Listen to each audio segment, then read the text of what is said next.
Órale! Bienvenidos and welcome to the Familia FFB podcast. This is your host, Jorge Martin. Familia. Combine's over. Free agency's kind of happening a little bit. We got a little quarterback action happening, but tonight we got happening, taking a little look back so we can take a little bit of a look forward. Familia, it is time for our lessons learned, and so much that we can learn because, you know, I know one of my favorite songs from Sting, History Will Teach Us Nothing. That was when it comes to fantasy football, it's not right. We are here to learn from the past for a little bit. First off, want to make sure you are liking and subscribing us on YouTube, por favor. Make sure you're going to Familia FFB, giving us a little thumbs up. Really appreciate it. Also, make sure we are, as always, a proud member of the Fantasy Points Media Group, Familia. Make sure you're going to fantasypoints.com. You still get 30% off on your 2023 subscription, and you just get the best of the best. John Hanson, Joe Dolan, Graham Barfield, I mean, gosh, Wes Huber, Scott Barrett, Tom Brawley, all amigos of the show. They're here to give some of the best of the best. You'll see some of my stuff here and there with them. But yeah, you'll just see so much great stuff coming from this. And Familia, I just tell you, this is every time I'm in this person's presence, I have a great time. I laugh, I come away hungry, but always come away satisfied because just having a great time. He is always first class. So, and I'll tell you why in a second. So, because we are joined by Amigo Fantasy Sven. He says it better than anybody else with the sh, not the s. You know, almost Sven. Like you're yes, almost like you're a Spaniard. So even right? Spaniards are welcome here. Yeah, I was a guest on his Cooking with Sven show and made a carne asada recipe. It was awesome. I got to get that recipe again from you, dude. That was fantastic. It was me, you, and Bo, right? Me, you, and Bo yep. Made. We're chatting up on that episode. Yeah, that was fantastic. I'm gonna send that to you, and also I'm gonna send you an albondiga soup recipe. Yeah, dude. I actually just made. I don't know. Did you watch my video that I just posted today? No, I haven't seen it yet. I saw the. I liked. Yeah. Give it a like. So do make sure to follow me on Twitter, Fantasy Sven, Instagram, Sven Cooks Food. I guess I'm self-appointed resident fantasy chef. You know what I mean? I'm giving myself that title. I don't know. Some people, I guess, would agree. That remains to be seen. But I made a sancocho de pollo. So my wife is Colombian. Yeah, and we actually never made any Colombian dishes. So she was adopted to an Italian family, and we've just never really cooked Colombian. And I'm shameful of myself that we just never pushed it. And I have a friend that I grew up with, and she also married someone who's Colombian as well. But he's hardcore Colombian. Like, they went to Colombia actually last year, and she gave me this recipe that her mother-in-law makes, and this. Oh my God! If you have time, go check out my Twitter or Instagram. Go watch that little video.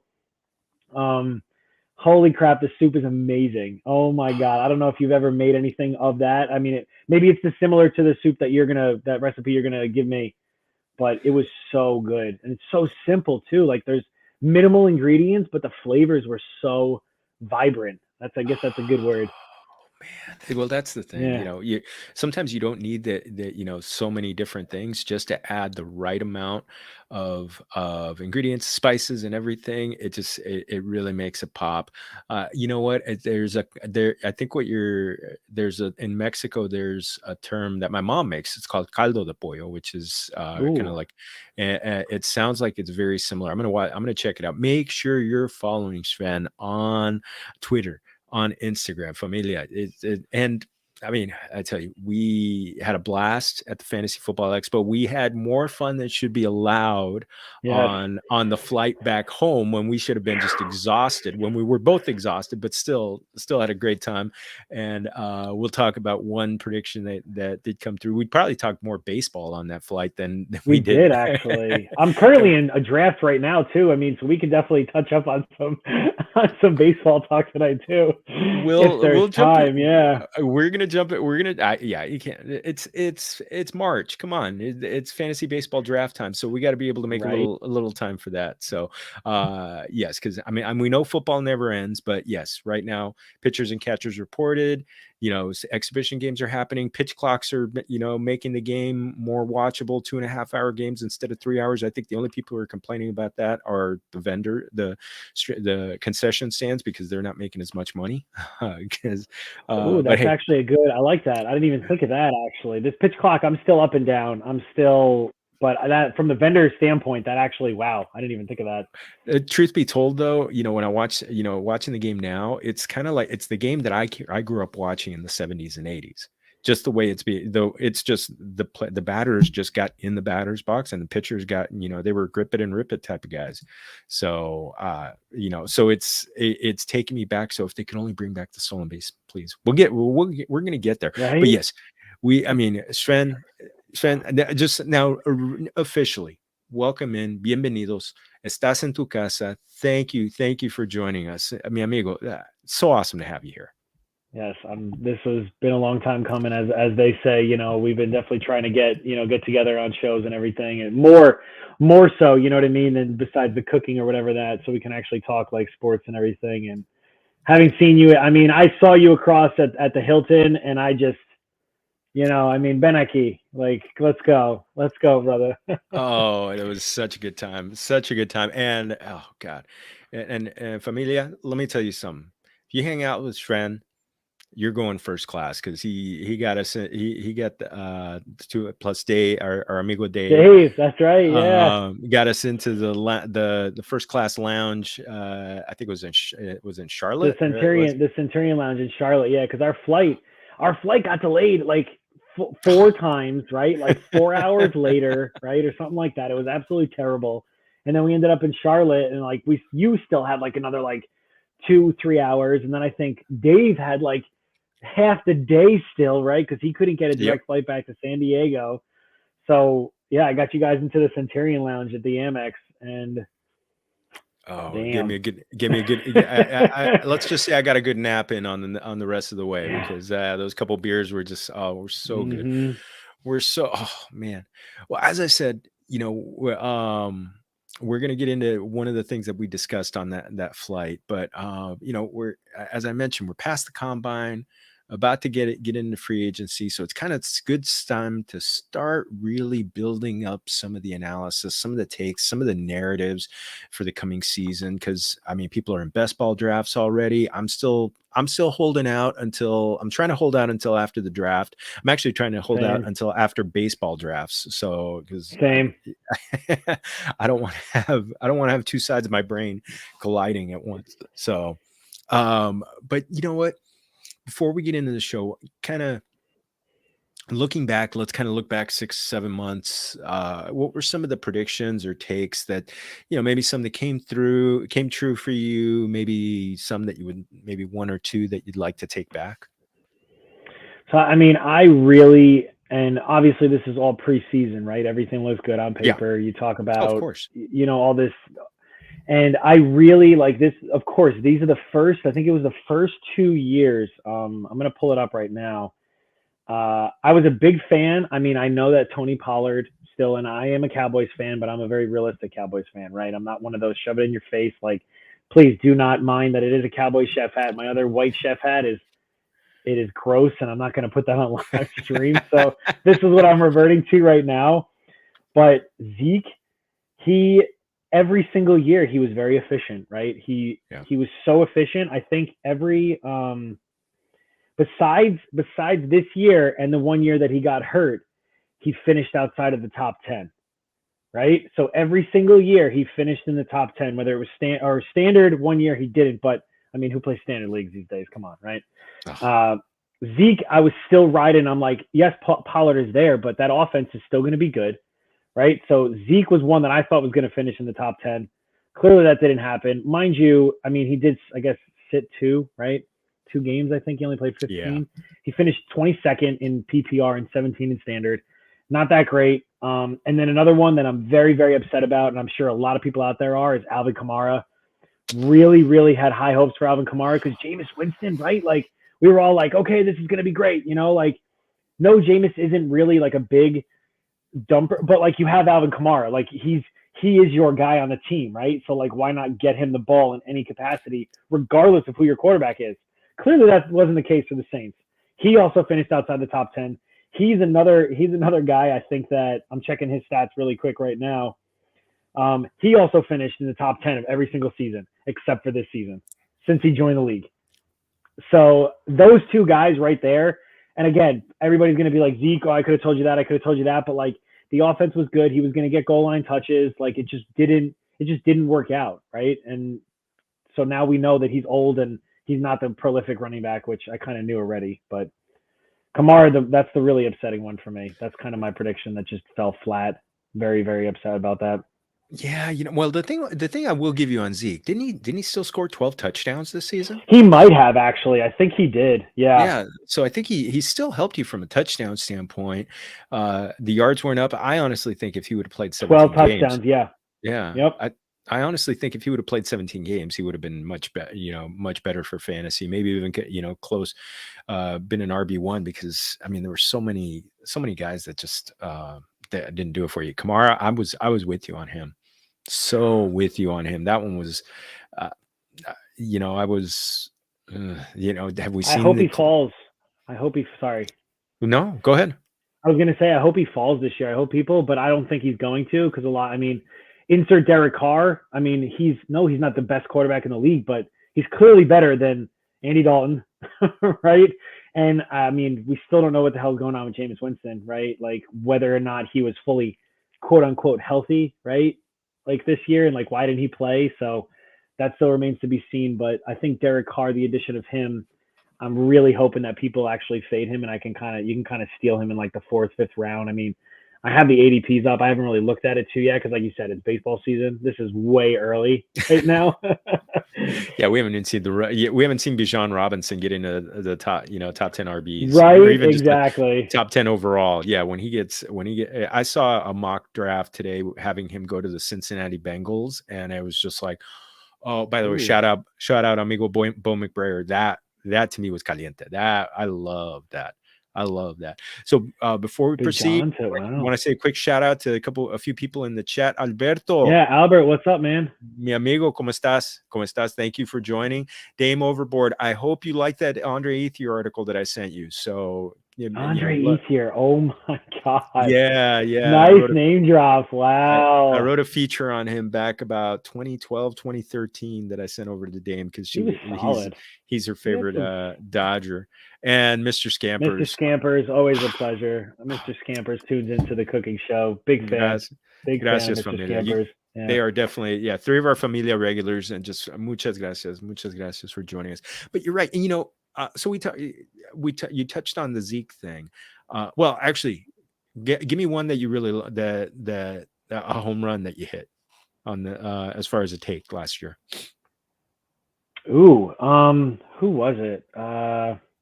If you have one that you're thinking of, because I remember thinking about this before, but I just don't want to. I want to make sure that I got it. But if you have a home run that you hit, by all means, please. One was throw it out there. One was Saquon. I think I had him top 5 running backs just because second year off of knee surgery, it looked like he was clearly going to be the guy. He was close to 1,700 yards. He did everything I could have asked for him. Every team that I had Saquon on did well. So yeah, that was one. Oh, I know one. Yes. So I didn't even draft him, funny enough, in like any league, but like he still finished again. And we could talk about this when like you talk about like lessons and everything that we're going to get into. Right. But I was like, guys, Jared Goff is going to have a sneaky year this year. I'm like, he's going to finish in a top position. He has a solid, like whether Jameson Williams came back or not, he ended up finishing QB 10. Mind you, if you look at the actual points of like the difference between, but still, if you look at like just looking at that ranking, I'm like, Jared Goff is some guy that you could probably steal in drafts. He might even go undrafted, right? Like, and again, we'll get into the lessons learned and everything like that. Like, and I kind of want to touch up on like the quarterbacks and where they finished and everything, and a certain lesson with that. I mean, is that a good transition? Can we transition into that, or not yet, right? Let's jump into it. Let's jump into it because you're right. The quarterbacks. That is one thing that really got to me last year was just how much of a Grand Canyon it was between the top three quarterbacks, Josh Allen, Patrick Mahomes, and Jalen Hurts. I mean, all three of them, I think it was Josh Allen had the lowest fantasy points per game at 24.3. These guys were just absolute studs. They were a tier on their own. And then I had their points actually up right here. If you, man, yeah, go for it. Because I wanted to touch up on this particular, right? Because like Mahomes was the number one with 428, and this is all fantasy pros, right? So obviously every league's different, but this is our standard for anyone that's watching. Mahomes 428, Allen's 412, right? So they're kind of QB1, but then you got your Jalen Hurts, right? 384, Joe Burrow 368, and he even started off slow too, right? The Bengals looked rough in the beginning of the season. Yeah. For about 3-4 games. Yeah, it was really rough, slow going. Actually, right? And they were one game away from making it to the Super Bowl. Like, so I'm very upset they didn't win. I mean, Mahomes, they're just a solid team. They really are. They really are, the Chiefs. But that's the lesson that I think that, yes, you can go and you could spend a high pick on Mahomes, right? You can get one on Allen, right? Hurts or Allen, I really like, because they definitely run a little bit more. Mahomes runs, but he's going to throw the ball. The guy he throws the ball a lot, right? But then if I were to tell you, like, if you were to say some of these names finishing top 10 last year, maybe 2 or 3, you'd probably be like, yeah, okay. But like, if you really look, like, so like number 5, Geno Smith, right? Am I still here? Did I cut out?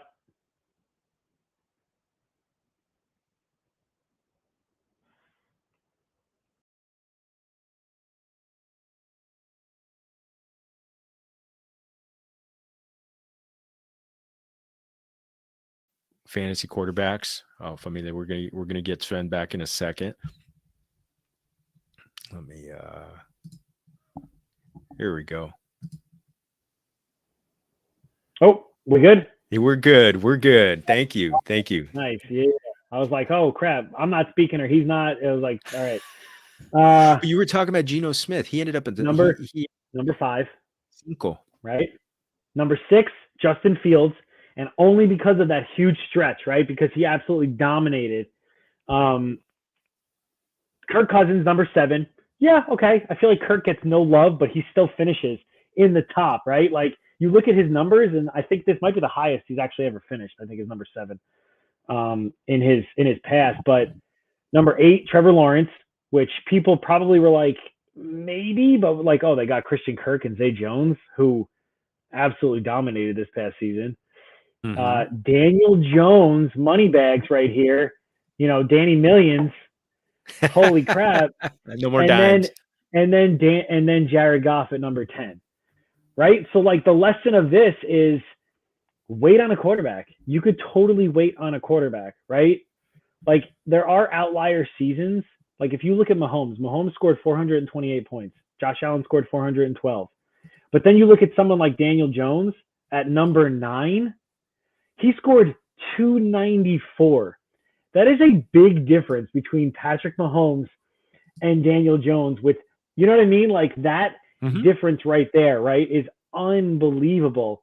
And the quarterback position is one that you're most likely going to get consistent, right? Like, you're going to get consistent work from. Whereas, like, when we can talk about the tight ends, like after the QBs, and I can give you a little stats about the number 2 tight end, right? But like, if you look at it, he didn't have that great of a season. But it really is like, and Geno Smith, 314, 100 points less than Patrick Mahomes. Geno Smith went undrafted in probably most leagues, if not every single league I could possibly think of. Exactly. Somebody picked him up like off the waiver wire in like week 1 or 2 after, just to be the second QB. And then who was expecting him to be the starter by the week 4, I knew people who were just like dumping their starter and playing him full time. A great call. Now, the one thing though, that elite QB, the one thing is just and I'm this year I am gonna be leaning toward elite QB when it comes to my own strategy, just because these guys are such game changers. So I get it that waiting and getting those guys and getting your guys, Mm-hmm. and the reason why I was looking at that, I was looking at the ADP.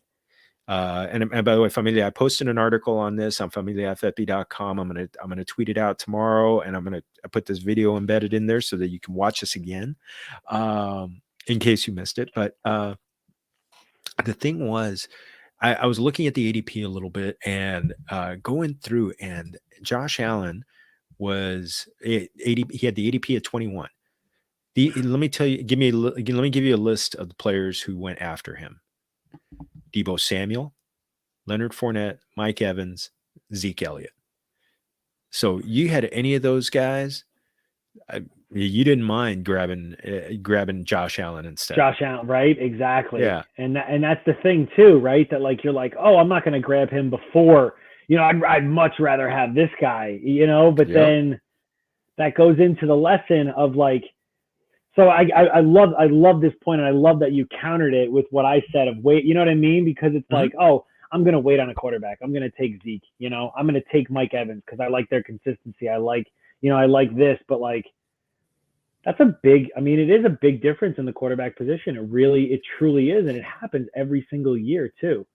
Oh, it's amazing how you get these guys. Mahomes. So here are the guys that went after Mahomes. Kyle Pitts was 31. Keenan Allen 32, Michael Pittman 33. So I would have loved to have had Mahomes over any of those guys. And Mahomes, who had 10 games with 300 plus yards, and he had at least two touchdowns 12 times on the season. So he's giving you 302 in at least 10 times on the season. That's and with a little bit of rushing, kind of sneaky rushing upside. Now, Jalen Hurts was the biggest bargain. ADP of 55. So the guys who are coming off the board after him: Allen Robinson, Antonio Gibson, Brandon Cooks. So it's just kind of like, now, is it going to be a big three? Now, there are guys that are going to be sniffing at that. You mentioned Joe Burrow getting off to that tough start. If he gets off to a hot start from the beginning of the season, he could be right there with them. Justin Herbert, with with Kellen Moore leaving your backyard and coming out to the bright lights of Hollywood. Lamar Jackson, I think he's going to come back to Baltimore, but if he has a healthy 17 weeks, same thing with Justin Fields, Trevor Lawrence. So could the big three expand a little bit? I think there's, or at least have a really nice tier of quarterbacks after them. I could see if Justin Fields, they get him a little bit of help. Oh man, get a little bit of passing, get his passing up close to 4,000 yards with maybe not having to run for 1,000 yards, or maybe getting close. Right, exactly, because he's not passing at all. I think he threw over 200 yards. Like you can't even count on one hand. Not at all. Yeah, I don't think it was. I don't think it was more than a couple times. So, and that's crazy. It really is, and that because like you really gotta. And then the tight end position, right? I feel like this is the biggest lesson of the tight end position. I mean, Travis Kelce, we've seen zero slowing down from him, right? I mean, the guy is a monster. The guy is in his own class, right? Mark Andrews could have been in that class too, but he clearly needed Lamar, like Lamarvelous this year. Like it hurt him. Huntley, he went down when he went down too, because Huntley knew he played very well with him 2 seasons ago, right? When Lamar was out and Andrews played awesome. Like, and Huntley actually took me to a finals in one because I started him in one league. I ended up winning that league because he got me to the finals and that. And I was like, yes, like this is, but Mark Andrews, like he could have been up there, right? Like you can't predict, even though Lamar hasn't been healthy the past 2 seasons, right? So the strategy and the lesson that I'm learning from this, right, is if you can't get Travis Kelce in the first or second round, do not take a tight end. In my opinion, do not take a tight end. You are wasting your picks, in my opinion. Like, you don't know. We have no idea, right? And that goes into the TJ Hawkinson. People are going to be like, oh, what are you talking about? He had a great year. He had 3 games of double digits this past year, and he finished as the number 2 tight end. That's it. I'm pretty sure it was only 3, right? I think it was only 3 games. Because they were huge games. Exactly. They were huge games. 2 of them were like tight end 1, like that he destroyed. He destroyed all. He had like DFS 3 lineups. touchdowns or something. Yeah, he had like over 35 points or something. Yeah. And it's all smoke and mirrors with that position. Kittle was good.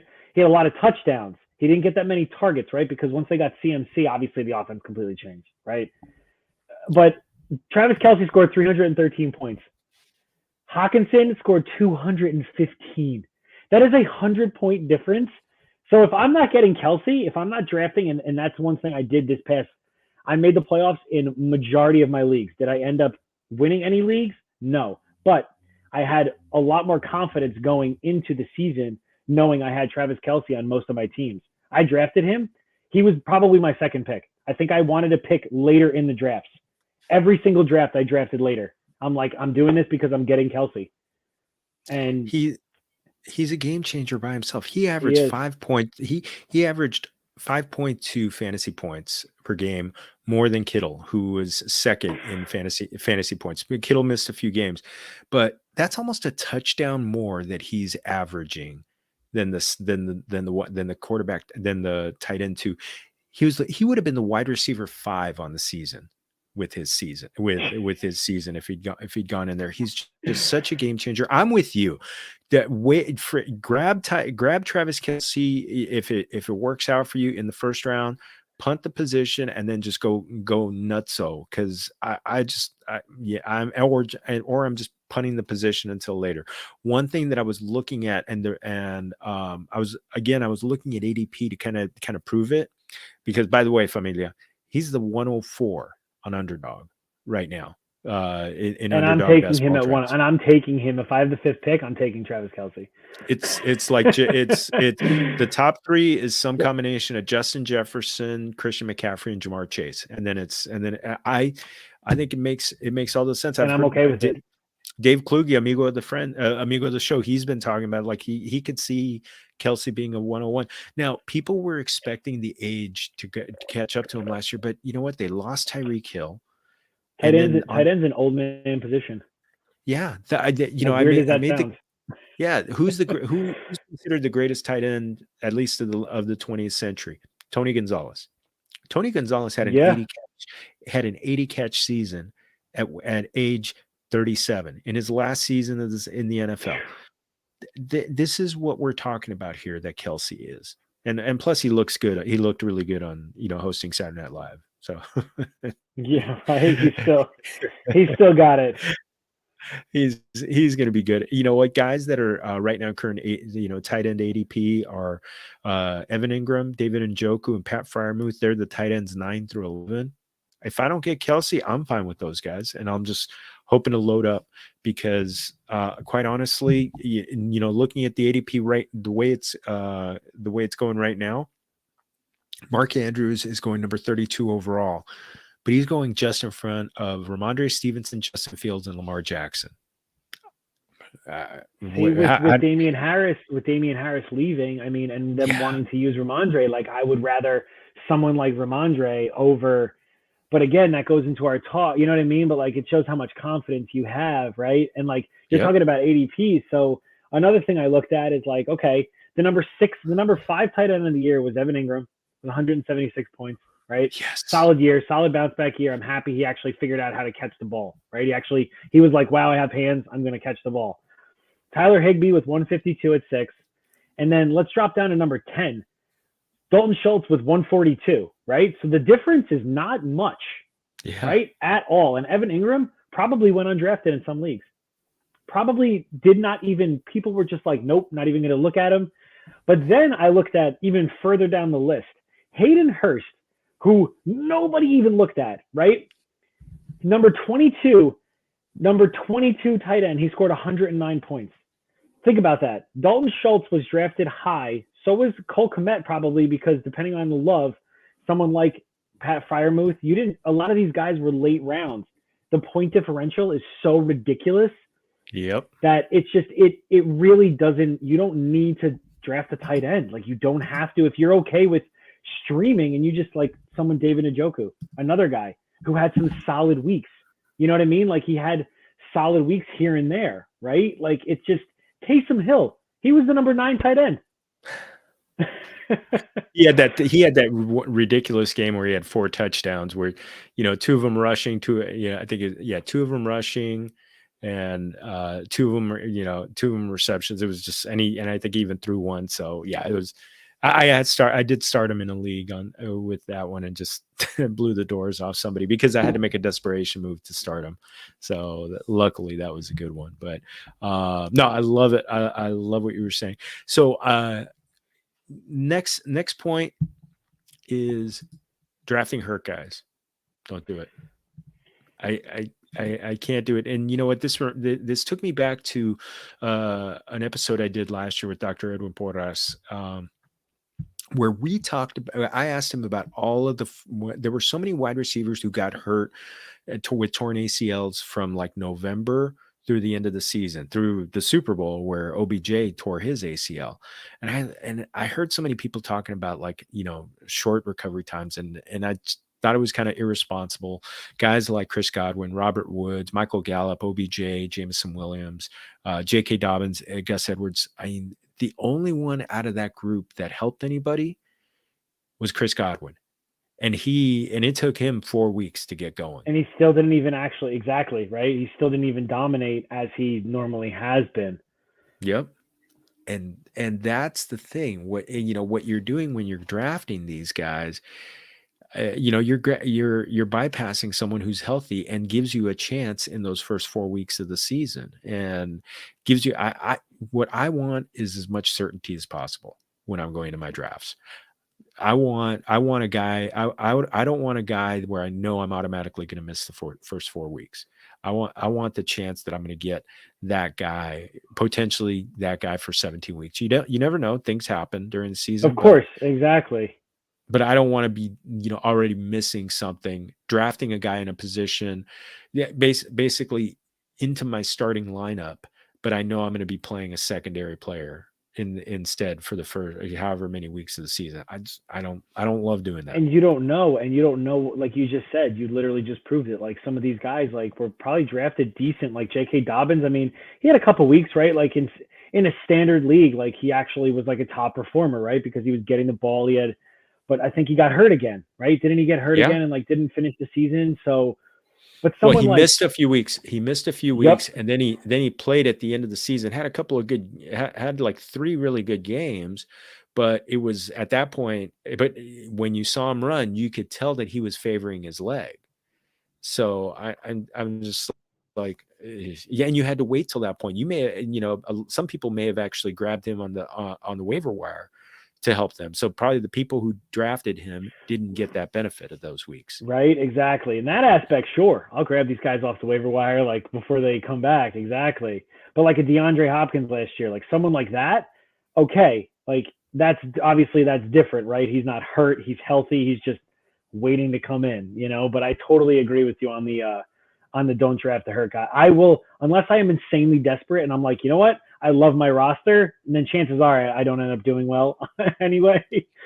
But I just really do try to avoid the hurt guys. I totally agree with that. And just kind of looking ahead a little bit, 2 guys who got hurt early were Breece Hall and Javonte Williams. Got hurt in the season, both torn ACLs. Javonte Williams seems to be kind of more serious. Yeah. Looking like the one that, similar to the one that Dobbins. So I'm really favoring people, telling people to hold off. Now, I think start the season. I don't think they're saying, right. He may not even start the season. Nope. I wouldn't be surprised if he sat out for half the season at least. I would not be surprised. And, and one of the things recently I was talking with a different injury expert, Jesse Morse, and he told me the last running back in his first year coming off of ACL surgery, the last running back to finish in the top 10 was Adrian Peterson. That was like 14 years ago. And AP is a freak, right? I mean, he was an anomaly of a running back. But that's like over 10 years ago. That's 10 years of guys that are disappointing. So I'm passing. We're talking about Breece Hall a little bit. there might be some helium around his comeback, but right now in ADP, he's going ahead of Josh Jacobs, Nick Chubb, and Travis Etienne, all healthy guys. I would probably rather have any one of those three over him. Of course, when he steps on the field, he's electric, but again, it could take him, right? Maybe not this season. If he stays healthy, they limit him, right? Because like look at Saquon. Exactly. Saquon struggled mightily, but then he finished the season. He didn't re-hurt himself, and then we saw what happened, right? He finished top because he got past it, right? He still has that obviously lingering, but he's so much more healed now, right? So Brees, yep.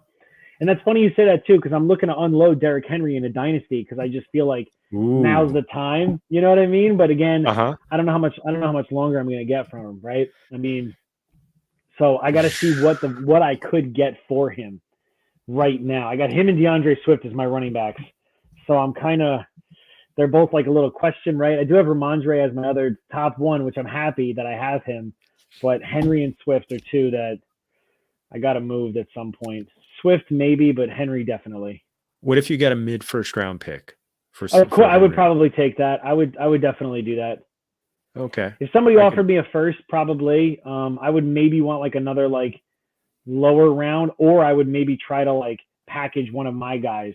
You know what I mean? Like, and go for a little bit more. Right. Yeah. I remember last year I traded James Conner for the 111 in a league, which I felt was really good. I was very happy. I had gotten the 201 as an offer and then got the 111. I was happy with that one. And the guy I traded him to was happy too. But who'd you take at the 111? Dameon Pierce. Oh, nice. So that worked out. Yeah. That worked out real nice. That worked out real nice. Exactly. So I got a little bit younger there, but you know what? You actually just led us into the next one, and we're borrowing another line from Dr. Porras. Injury prone is a line. Now you were talking about the fact that when Saquon in the second year was not re-injured, he had a normal off season. It's the difference between rehabbing and just normal off-season training that are things that I really love. Now, that Saquon was prime time that guy. The other guy, Christian McCaffrey. How often did you hear last year, I don't want to draft Christian McCaffrey, he's always hurt? Yeah, I mean, a lot of people, and if you did draft him, you were very fortunate, of course, but like when the guy, I mean, that's the thing, right? It's like history repeats itself. And I know that people don't like using the injury prone, but like if you're always getting hurt every single year, you know what I mean? It's kind of like fool me once, fool me twice, right? So like this was the year where he was like, all right, I'm not going to get hurt. You know what I mean? So like, and that's the thing. And I fell for it. I didn't draft him in any league. I did not take him. I was like, because I don't want to deal with that headache. But it wasn't a headache. And that was one thing. That was a conversation that I had with a couple people last year during draft season. One was Jake Tribby and Graham Barfield, both from Fantasy Points. And they were talking about the fact that the idea about drafting CMC number 1 over Jonathan Taylor. And, talking about the fact that because he was such a receiving threat, and because of the fact that he didn't have surgery. So he got hurt, but it was a sprained ankle, didn't have surgery, just like Saquon. And I had the 101 in one of my main leagues, and I co-owned the team. And with my partner, I said, look, there is a valid argument for taking CMC at 101, but if you want to take Jonathan Taylor, I'm 100% with you. He said, I want Jonathan Taylor. I don't want to deal with CMC. We know how that turned out, but exactly. Yep. But it's that difference between rehab versus just normal training. And I think that's why I like J.K. Dobbins this year. I think his ADP is pretty low. So could be a very good value pick. Exactly. And they love to run the ball. Yeah. They love to. Who knows what they're going to be doing? Who knows who's going to be playing quarterback for them? But we'll see on that one. So talking about running backs, let's talk about the running back dead zone last year. So could it, was it a little bit lively? It's something that you know, Who do I have up here? you know, that's where El Senor Josh Jacobs, that's where he lived last year. And he helped people win leagues. So he had the ADP of 48 overall. And he was behind, he got drafted after Cam Akers and David Montgomery. So in that range, you also had Brees Hall. You also had Elijah Mitchell. You also had J.K. Dobbins. Miles Sanders was in there. So, I mean, there are guys that could help you at various points in that zone. You know, I was of the ignore it, though. I was keeping an eye on Josh Jacobs because I know that Josh McDaniels likes to run the ball. And I figured that I didn't expect Josh Jacobs to have 1,600 yards, but I thought he was going to be the last 1,000 yard rusher that was going to get drafted last year. Yeah. So, and actually, one of the people in the chat, Dame Overboard, she and I were of like mind on that one. Do you remember that one, Dame? Do you remember that one? Yeah, yeah, we even talked about it. I had her on as a guest a couple months back at the end of the season because she actually finished in the finals for Scott Fishbowl. And nice. so we had to talk about that one. So she was just like, "Why do you want to have me on?" I'm like, "Because you finished ahead of me in Scott Fishbowl, so you deserve to win that." You made the fight exactly. But you know, when we're talking about the running back dead zone, you know, you got a guy like Josh Jacobs who's who's a league winner. There's always those guys that are coming out they're in that zone that kind of get depressed and they kind of rise up and help teams. So that's why I'm kind of like, I took a peek at that range this year, and two guys that we talked about, Dameon Pierce, he's going number 66 overall on underdog ADP. J.K. Dobbins going number 69 overall. I mean, when it comes to waiting on running back, maybe loading up on wide receiver, grabbing Travis Kelce, getting an elite tight end, getting an elite quarterback. There's going to be some guys. This running back class is for rookies is Tyler Algier. Tyler, Algier. Yes, Isaiah Pacheco. Yeah, guys like that. They I mean, I don't even. I think, but how many leagues did you see Pacheco get drafted in of yours? I mean, maybe the dynasty, leagues. I'm trying to think actually. Maybe a decent amount. I don't know actually, because a lot of people, like, they look at the hype and everything. Like, probably not many actually. Now that I'm thinking about it, CHE obviously CH went up very, very high. You know. Yeah. So that was so that to me, it's like that position, thinking about, you know, not punting the running backs at that point, and there's still going to be some good wide receivers in there, but you know what, if you want a hero RB or a zero RB, that dead zone might be helping you. And but yeah, and this year, who's going to be this year's Algier? Who's going to be this year's Pacheco? We saw from the combine, there are some candidates for it. But speaking of wide receiver, elite wide receiver, could it be the new RB1? We talked about Justin Jefferson. We haven't talked about Justin Jefferson yet. We forgot to mention that. So we'll touch on that one in a second. But to me, the thing that I loved about the elite wide receiver last year, they delivered. All the guys who were the top 6 wide receivers, they all and ended up finishing. I mean, Justin Jefferson was drafted as wide receiver 2 on a lot of in a lot of drafts. He ended up the wide receiver 1. Cooper Kupp ended up with the highest fantasy points per game at 22.4 of all wide receivers. He missed the last 8 games of the season with an ankle injury, but he was delivering. Jamar Chase still finished as like the number 22 wide receiver. Yeah, exactly. After missing that many games. Unbelievable. Yeah, Jamar Chase was the wide receiver 11 after missing 4 games.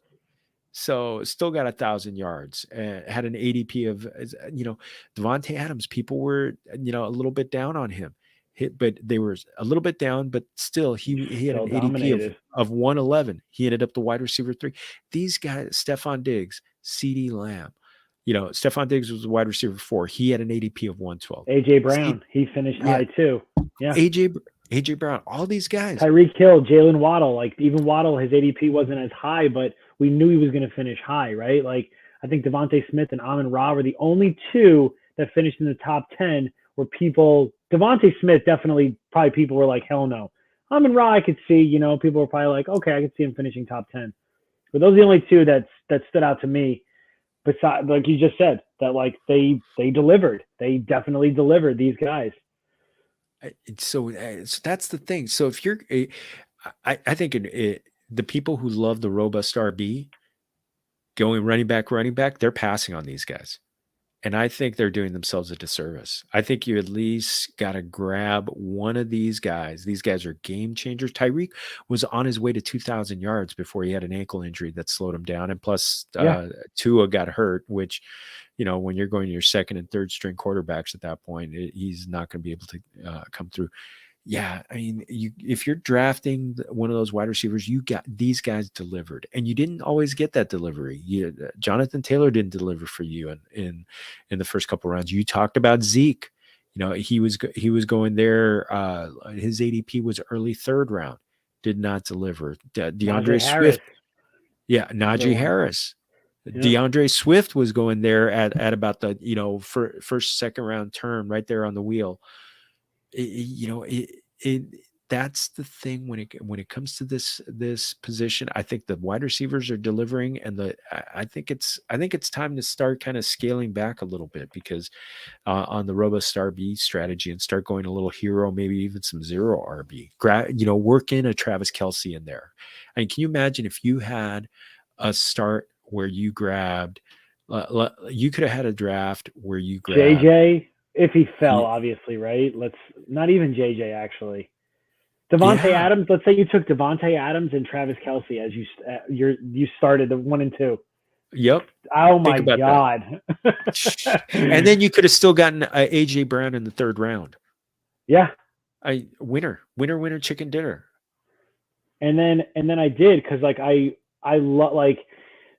I think the biggest lesson too, and this is how, like, not necessarily how you win, but like being adaptable and looking at all of these, like Jerick McKinnon was the number 4 running back from weeks 11 to 17, right? Most important weeks of the season. Exactly. Most important weeks of the season. He finally, this freak of an athlete that everybody thought he was going to be the next AP when he was in Minnesota, did absolutely nothing for the first 7 years of his career, right? Like him and Geno Smith were the guys that, you put your time in, and you'll eventually, things will work out for you. So and that's the thing about this zero running back, right? Like if you don't draft a running back, there's guys that are going to happen. Look at Tyler Algier, right? He was the RB7 during the playoffs. During the playoff stretch, I think between 15, 16, and 17, he ended up being the RB7, right? With Desmond Ridder at quarterback, which, holy crap. I mean, the guy looked completely lost. Like, I just feel bad for him. It was a mess. But going into that, right? Like, so it's like you have to look at these and potentially, pick up guys on the waivers, like being waiver hawks, right? I probably spent all my money by the 4th or 5th week, and so it's fascinating to look at the position, especially running back, right? Because so many people get hurt that you don't know what some teams are going to do. Oh, this guy's he's going to be the number 1, right? Cam Akers, that was another guy. Everyone thought he was going to be the RB1. And then there were trade talks. He was unhappy. He didn't want to play. That he was hurt. And then he came back, but then they didn't use him. He actually finished, I think he was the RB7 from week 12 to 17. So that something right there like that is on this position is very fascinating. It's a very fascinating position. Championship by himself. Yeah. It's unbelievable. That position it's insane. It's absolutely insane. Yeah. You said it. 100% insane. But you know what? And you're talking about another thing to keep in mind. Remembering the good rookie finishes. So, because when they come out, because how many people were talking about last year when it came time to draft, and they're starting to talk about Amon-Ra St. Brown. Nobody knew where to play him. And then all of a sudden, people were they were saying, "Oh, TJ Hawkinson is there. He's not going to be really good. He's not going to be as good with those guys, with DeAndre Swift." What happened? What was it? Did he finish? You said it was a wide receiver 7, and that was with missing 2 games. Exactly. Yeah. Wide receiver 7, I believe he finished in PPR. Yep. But it's remembering those good rookie finishes. So many guys. I mean, Ken Walker had a good finish last year. Garrett Wilson, as crazy as the quarterback situation was in New York, he still had a good end to the season. I mean, Isaiah Pacheco, Olave, yeah. I mean, Olave, Drake London had himself. I saw. Ooh, Drake London. I'm trying to get him in every league next year. He's going to be good. Yeah, from week 13 on, he had between 8 and 12 targets in every game. To me, that's elite target production. Correct. So I want to see these guys. These guys, I'm not going to forget. Algier and Pacheco, I want to keep an eye on them because I want to see if they get company when it comes to free agency or the draft. But I like them a lot. I don't see Seattle adding too much to Ken Walker. And you mentioned Chris Olave. I mean, how excited are Saints fans and people who have him in Dynasty now that they got Derek Carr? It's right. Exactly. Yeah. I think there's going to jump an ADP on that one. And then is Michael Thomas still on the team? Like, what's happening with that? I don't even know what the hell's going on with him. We don't know yet. That one's kind of curiosity. I think we're kind of, there is a holding pattern to see what happens with him. I mean, he hasn't been cut. And so maybe he's sticking around. I don't know if they're going to trade him. He's got a big number in his contract. I'd love to see him come back because I mean, can you imagine the first few weeks when Olave? I think it was 3 weeks when Olave and Michael Thomas were both on the field at the same time. Olave was still producing, and Thomas was had a couple of good games in there. Yeah. So yep. I'm excited about the possibilities there, and I'm trying to think of who. And I will say I'm still haunted because Amon-Ra St. Brown in 2021 I drafted him on one of my teams, one of my deeper teams, but I needed a kicker, so he was my last guy drafted. So I dropped him to get a kicker, and then I went to go pick him up the week that he started because I liked the matchup. The week that he started his hot run to end the season, and then I got beat out in Fab by a few dollars. And actually, the greatest thing, it was the team that I was playing that week, and he ended up spanking us. So it was bad. It was bad. Yeah. But you know what? We were talking about. I mean, another thing to talk about to keep in mind, and it's something to keep in mind in May when the schedules come out, and it's kind of what we talked about in the plane. Yes. Because that was one of the things that I was telling you how I was catching some heat on Twitter from people who thought I didn't like Justin Jefferson because I said I would draft Jamar Chase over Justin Jefferson, and it was all because of week 17, the matchup. And we had a long conversation about that one. And then to me, the big thing was Jefferson was going, and the Vikings were going to be playing in Lambeau Field on New Year's weekend. So freezing cold weather where Kirk Cousins is not good. He's not good. Dome teams don't traditionally do well in the frozen weather. Now, that was also the week that the Bengals were supposed to be hosting the Bills on Monday Night Football. We know how that happened, but yes, I think we all expected that was going to be a game that was going to run. I mean, but then it happened. Jefferson caught one ball for 15 yards, and I didn't even take a victory lap. You gave me the victory lap by yourself, I appreciate that. I was like, nope, this has to be, because I'm looking at Kirk Cousins' numbers right here. I mean, he went 18 for 31 with 1 touchdown and 3 interceptions. Oh, that was so brutal. Like, for 205 yards, finished as the number 20 QB.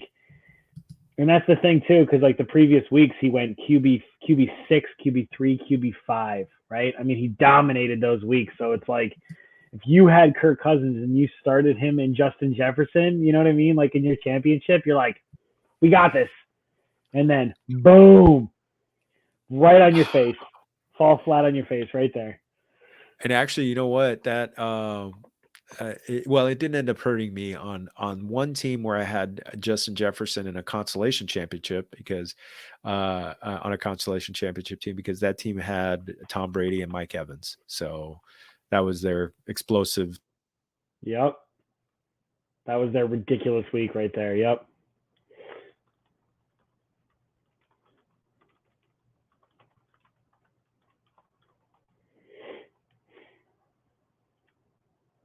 Yeah, that was a very odd week by Brady and Evans right there.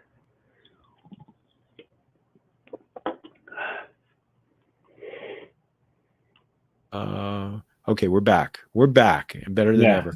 So before we close it out, we gotta talk about two other favorite subjects that we love dearly: baseball and food. So it's baseball. It's draft season. You mentioned that you're in a draft right now. Talk to me about players you're targeting for big breakouts this year. Yeah, so I'll just pull up my team actually. It's with the dudes at the what the hell? What is Dave Mendy? Oh yeah, Mendy over there. Yeah. The triple players ball that they have. Triple play fantasy. I'm in one of their 4 leagues that they have, and I guess like the winner, you know what I mean, of each will like go, or like whoever does like the best, out of all 4. And I had the first pick. I guess I got the first pick. I took Trey Turner. The guy is Mr. Consistent. I've loved Trey Turner. I loved him when he was on the Nationals, like as a rookie, right? Like when he was in the minors, I'm like, this dude, I have to have him on every single team. And because that's what I do. I research as much about the minor league guys that are going to get called up way before, and I throw them on my bench. I try to get them on my bench before anybody even looks at them, right? And Trey Turner, I mean, he was also touted too early on. But Joey Meneses from the Nationals, he actually had a strong finish last year. Really like him a lot. Yeah, dude. I think he played in 56 games last year. I pulled up his stats right now. He batted .324.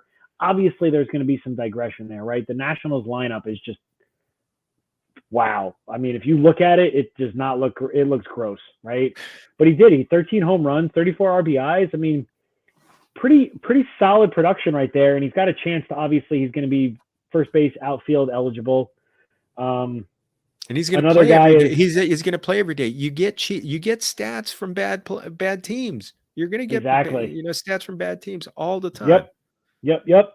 And I've been a big fan. I was a fan of both of them last year. I probably should have kept him, but this dynasty actually is no more. I did draft Hunter Green, but I actually am a bigger fan of Nick Lodolo for the Reds. I like him a little bit more than Hunter Green. I think that he's got probably slightly better stuff. I think Hunter Green's got to work on a little bit of control. He's going to be good, right? The Reds rotation could be good for years to come. But I think I really like Lodolo. I mean, he had a 3.62 ERA last year. The wins, losses, they're not going to probably be there because the Reds are just not they're not a good team, right? But I like to see. I'm intrigued to see what he's going to do with the full season. And then one other guy that I actually, I think this dude is going to be solid. I think he's going to hit for numbers, and he's going to bat at the top of the order for the Indians. Oscar Gonzalez. Oh yes. I think he's gonna bat in front of Jose Ramirez or after him. I think that lineup is good. The Indians they're a contender, right? He's gonna be on the team. I don't know how quick this dude is. He only had 1 stolen base, and that was one thing that you talked about. Like, we're never gonna see Ricky Henderson numbers. We're never gonna see stolen bases where they used to be in baseball. It's very upsetting. I would love to see I want to see guys go over like 70 stolen bases, but I just don't think that's going to happen. I'll take 50. I'll take a guy getting 2 stolen bases a week. Give me 50 stolen bases all day long. You know what? There are some rookies that are going to be some cheap steals late in drafts that I'm looking at. I got to start looking at some. Yeah, I'll give you one right now. In Colorado, Ezekiel Tovar. Ooh, I do. Oh yes. How do you spell his last name? Tovar. He's going to be some cheap. Boom. All right, he's on going my to be list now cheap for this one. stills. He's and you know, hitting Colorado, he might get you 15 to 20 homers. And Another shortstop. They breed rookie shortstops. Like they have so many ever since Trevor Story, right? Like Trevor Story, Garrett Hampson. I can't think. There was another one too. Wow. Okay, add it to the list. Yeah. All of those guys. Tovar was one, and who was I was looking at a couple another. Oh well, Corbin Carroll from Arizona Diamondbacks. He's got a little stud. He's got some heat on him. He's going to put a little weight on, but once he puts a little weight on, I think he's going to be a good ball player. He is someone I could see actually getting close to if he's playing. He's I mean, he's their star. He's one of their star young studs right now. He's going to be an everyday player, I believe. But I'm pretty sure I think he could get 50 stolen bases. Yeah, another guy that I'm going to give you really deep. Grab him as your last hitter. Garrett Mitchell, Milwaukee. He is going to be their center fielder. He was their first round draft pick I think it was 3 years ago. And out of UCLA, he had stolen bases last year. 8 stolen bases in 28 games. That's correct. That's exactly correct, my friend. So, you know, average that out. He's going to run a little bit. It's going to be good. Just added him because this is deep, right? It's best ball. Like, so it's 50 rounds. I mean, so you got to go deep. You know what I mean? Like there's no free agency whatsoever. So these are the guys that I want to pick up, right? So that later on in the season, I'm like, hell man. Yeah. So, you know what? I know you got daddy duty coming up. I want you to plug your what was it? The pollo dish one more time. Oh yeah, dude. Sancocho de pollo. So check out my Twitter. Check out Instagram too. I post all of my food pics, everything I make. I got an awesome cutting board that my sister-in-law got me for Christmas, and it says "Cooking with Sven" on it. And I take my pictures with it. You know, I try to make it all look nice and everything. But my Instagram, I post a lot, and I'm going to start doing more videos and everything of like cooking and making it. But this video is my first video that I tried with a little music, you know, and kind of like some instructions too, you know, and like cool graphics and everything like that. So definitely give it a shot. Let me know what you think, and then and I'm hoping to get more into more content of fantasy football. I've kind of stepped away from it a little bit because I've been doing like the cooking show, but we'll see once like after the draft comes and where everybody lands and stuff like that. So it is. And then my cooking show, I'm gonna get my cooking show back on too. I gotta get my guests lined up and everything. But I think that's gonna be coming back as well. Well, I'm gonna send you my mom's albóndigas recipe. Yes, please. And please, I want you to make it, and I would love to jump on with you, and we could talk about it because Bo made it over the weekend. It was a nice. Is that what he made over the weekend? Okay, awesome. I saw that he made something. Yes, please send that to me. I would love to make it. Yes, you're gonna and play around with it, make it a little spicier or whatever. Just have a good time. Oh, mi amigo, this was awesome. Oh, beyond a great time. Anything else you wanna plug that's coming up? No, man. I mean, that's it. You know, just be sure to follow this guy over here. Like he's fantastic. One of my favorite people in the entire industry. I mean, not even sports, like just people in general, you know, like it's fantastic. And if you've never been to the expo or anything, I mean, if you have a chance to go to the Fantasy Expo, you don't have to be in the industry, like just go hang out, talk like that. Honestly, I don't want to say it like, and I'm boasting, people could probably call me an a-hole or whatever, but like, that is my bread and butter. Like I feel like a celebrity at this expo because I love meeting everyone in person. Like Twitter's awesome, but it has nothing compared to going to the expo and actually hanging out with everybody and like seeing who everyone really is, right? And it makes that connection. It makes these shows and interactions so much easier and better for everyone, right? So if you have a chance, get out to Ohio in August, man. Like, holy crap. It's a once in a, like, not that it's a once in a lifetime, but it really is an awesome weekend for everyone. It's fantastic. You see the people that are great people, that they're the same that they are on their live streams and everything like that. And I, you know what you mentioned, there are fans that go. They're fantasy Yeah. football, Oh yeah. fantasy football players who are going, and they just want to have real conversations with Marcus Grant and Scott Pianowski and all, all these people. And just, I had people coming up to me telling me they love the content. I was like, geez, it's you and my mom and and a couple of my kids who are watching these things. It's not just them. So it was fantastic. No, but well, I want to give a quick muchas gracias to our amigos in the chat. Dame, muchas gracias.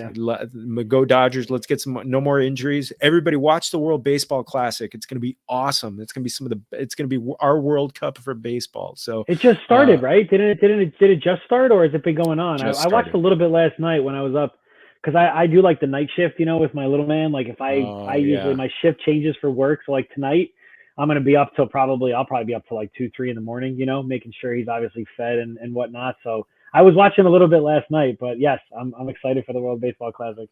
I can't wait. And Mr. Scampers, I'll be sending you that albondigas recipe too. So we're still in nice hearty soup weather. So familia, thanks again. Muchas gracias. Again, we are live on YouTube. Make sure you're giving us a like and subscribe, por favor. And also, again, one last shout out to our amigos at fantasypoints.com. Get your 2023 subscription. You still get 30% off. No promo code needed.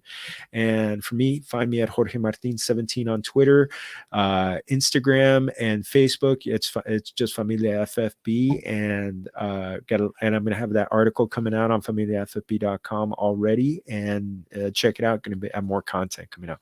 Otra vez, muchas gracias to you for joining us. To our invitado de lujo, Sven. Say it for me one more time. Say it the way you like it, the way you say it, because it's Sven. So much better. Yeah. So much better. Most people say it's Sven. Either way, it doesn't matter. No, Sven. It sounds. It's got rolls a little off more the tongue, sabor. Right? Exactly. Yeah. More sabor. You sound better looking with it. So, which Thank is you. hard to imagine. So, otra vez, everybody. Thank you for joining us, and remember, todos somos familia. Salud.